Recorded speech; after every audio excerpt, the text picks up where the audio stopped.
Welcome to the course, How to Get a Killer Vocal Sound. My name is Gary Gray. I'm a producer who's worked in the Hollywood and LA area for the last 30 years. The course is going to cover three main areas. One is the philosophy of vocal recording, production, mixing, and mastering. Two, your priorities. And three, the steps to take in order to carry those priorities out. Let's get right into it.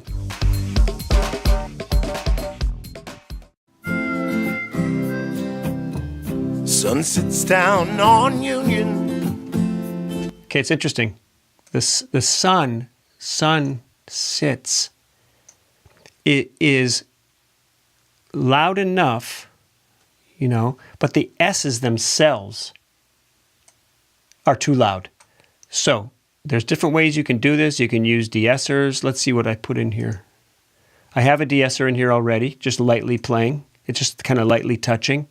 And I've doubled the track. And we'll talk about these plugins that are on there. But it's not so much in mixing that the S's are going to be a problem. It's when you get to mastering. Mastering brings out the highs a lot. All right? And highs is what can get annoying and can cause ear fatigue and be abrasive on a final master. So you have to find a really good balance of where the highs still sound present, but they're pleasant. You still get a buttery flow. And we're going to talk about that quite a bit. There's this kind of like one mark of an amateur mix, the low end is something that is really something that a lot of people talk about, and they say, I really need to get my low end. I need to work on that.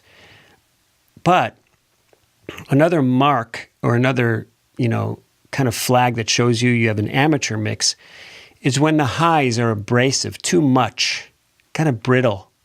And, you can test this by, as you're sometimes battling a mix, trying to get a great vocal sound, like getting a killer vocal sound, and you're saying to yourself, the vocal's too loud in the mix. So let me turn it down. Now it's too soft, it's too loud, and you can't find the sweet spot.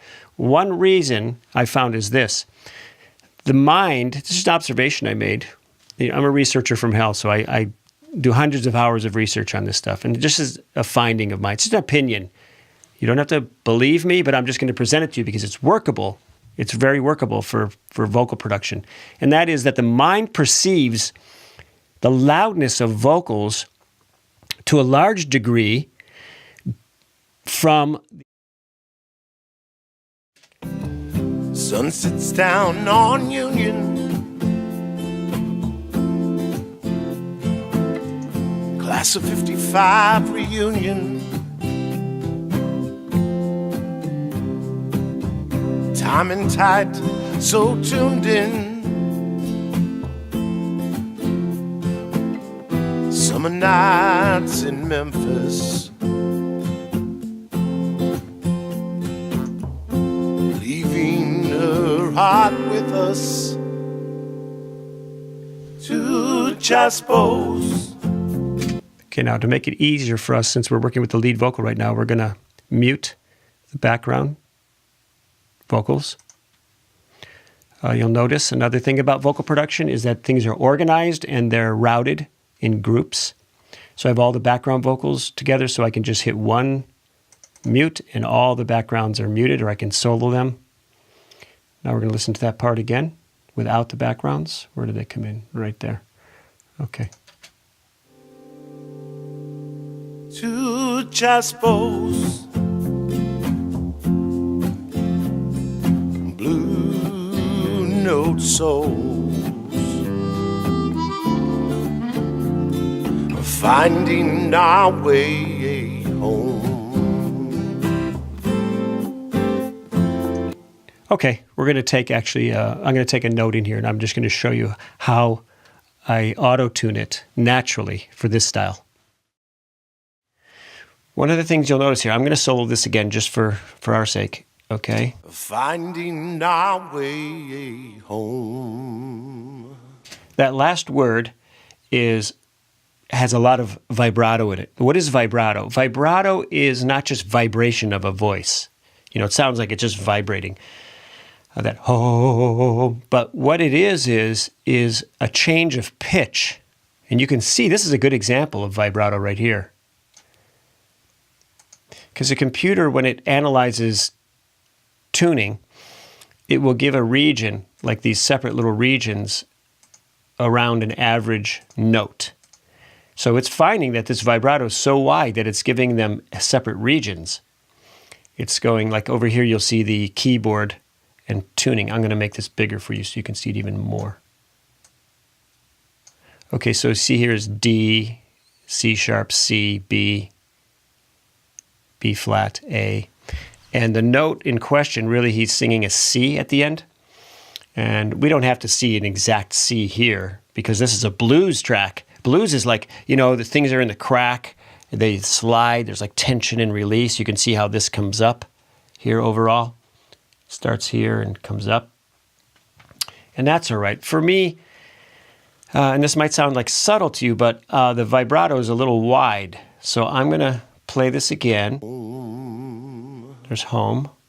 Finding our way home. Okay, again. Finding our way home. Good. Now I'm going to take those bottom notes of the vibrato and I move them up so that they're tighter, closer in. They're higher in pitch to the upper notes of the vibrato. Now let's listen to it.